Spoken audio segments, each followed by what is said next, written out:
लाखों बरस गुजरे आसमान पर शुमाल की तरफ सफ़ेद बादलों के पहाड़ के एक बड़े गार में एक बहुत बड़ा रीछ रहा करता था। ये रीछ दिन भर पड़ा सोता रहता और शाम के वक्त अलिफाटे कर सितारों को छेड़ता और उनसे शरारतें किया करता था। इसकी बदतमीजियों और शरारतों से आसमान पर बसने वाले तंग आ गए थे।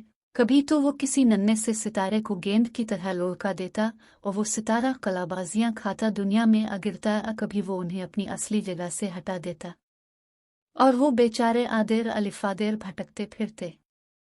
आखिर एक दिन तंग आकर वो 7 सितारे, जिन्हें 7 बहनें कहते हैं, चांद के अक्लमंद बूढ़े आदमी के पास गए और रीछ की शरारतों का जिक्र करके इससे मदद चाही। बूढ़ा थोड़ी देर तो सर खुजाता रहा, फिर बोला, अच्छा मैं इस नामकूल की खूब मुरम्मत करूंगा, तुम फिक्र ना करो। 7 बहनों ने इसका शुक्रिया अदा किया और खुशी खुशी वापस चली गई। दूसरे दिन चांद के बूढ़े ने रीछ को अपने करीब बुलाकर खूब डांटा और कहा कि अगर तुम ज्यादा शरारतें करोगे तो तुमको आसमानी बस्ती से निकाल दिया जाएगा। क्या तुम्हें मालूम नहीं कि उन नन्हे मुन्ने सितारों की रोशनी से दुनिया में इंसान और जहाज अपना अपना रास्ता देखते हैं, लेकिन तुम उन्हें रोज खेल खेल में खत्म कर देते हो। तुम्हें यह भी मालूम नहीं कि जब ये सितारे अपनी असली जगह पर नहीं रहते तो दुनिया के मुसाफिर और जहाज रास्ता भूल जाते हैं।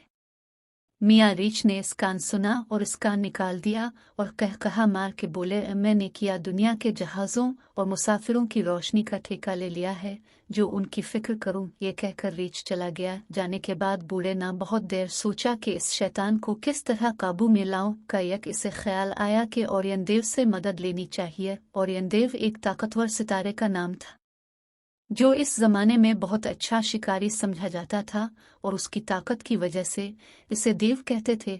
ये सोचकर बूढ़े ने दूसरे दिन ओरियनदेव को बालावा भेजा। इसके आने पर बड़ी देर तक दोनों में काना पेविस होती रही। आखिर ये फैसला हुआ कि वो आज शाम रीछ को पकड़ने की कोशिश करे। चुनांचे रात गए। ओरियनदेव ने शेर की खाल पहनी और रीछ के गार की तरफ चला। जब रीछ ने एक बहुत बड़े शेर को अपनी तरफ आते देखा तो उसके औसान खता हो गए और वो नन्हे मुन्ने सितारों से बनी हुई इस सड़क पर जो परियों के मुख खो जाती है और जिसे हम कहकशां कहते हैं, बेतहाशा भागा। आखिर बड़ी दौड़ धूप के बाद ताकतवर शिकारी ने मियाँ रीछ को आ लिया और उनको पकड़कर आसमान पर एक जगह कैद कर दिया जहां वो अब तक बंधे खड़े हैं। अगर तुम रात को कुतुब सितारे की तरफ देखो तो तुम्हें उसके पास ही रीछ बंधा नजर आएगा, जिसको उन 7 बहनों में से 4 पकड़े खड़ी हैं। बाकी 3 बहनों ने उसकी दम पकड़ रखी है। अगर तुम आसमान पर नजर दौड़ा तो तुम्हें ओरियनदेव भी तीर और कमान लिए रीछ की तरफ निशाना लगाए खड़ा नजर आएगा।